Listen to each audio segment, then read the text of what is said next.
Our descent into the 7 deadly sins begins here, not as medieval rules to fear, but as mirrors to face, because these aren't just old moral warnings.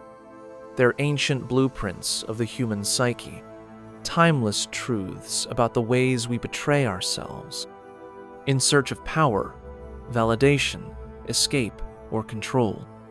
And we begin with pride, the quietest mask and the loudest lie. Through pride, we are ever deceiving ourselves, but deep down below the surface of the average conscience, a still, small voice says to us, something is out of tune.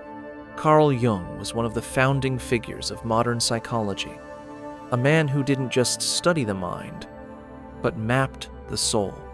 He believed pride wasn't just arrogance, it was self-deception, a mask we wear to hide the truth, even from ourselves. And that is where pride becomes dangerous. Pride tells you you're always right, that you're above correction, that you've earned the pedestal, and anyone who questions it is beneath you.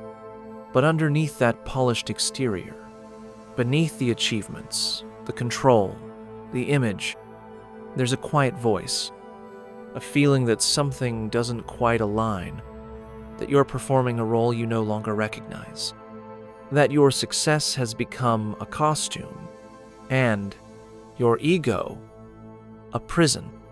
This is what Jung warned us about. Pride doesn't just block connection, it blocks transformation. Because to grow, you have to admit you don't know everything. To heal, you have to admit you're still hurting. To love, you have to be willing to be seen, flaws and all. But pride says, don't you dare. You'll lose respect. You'll lose power. You'll lose control. So we pretend. We posture. We project confidence while privately crumbling. But here's the truth. Pride is not strength. It's armor. And armor doesn't just keep people out. It keeps you locked in. There is nothing more fragile than a person who can't be wrong. Nothing more exhausting than a life spent upholding a version of yourself that isn't real. The world tells you to build a brand, to polish your image, to never let them see you sweat. But your soul doesn't want a brand. It wants freedom. It wants truth.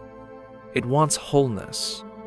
And pride keeps that locked away. So ask yourself, where am I pretending to be more than I am? What am I afraid will happen if I admit I don't know, or that I need help? What part of me is quietly whispering, this isn't really me anymore? That whisper is not weakness, it's wisdom. Because the fall of pride isn't the end of your identity. It's the beginning of your authenticity. If this spoke to you, tell me in the comments. When has pride kept you from growing or connecting? Let's talk about it. Because the world doesn't need more polished personas. It needs more honest ones. And this was just the beginning.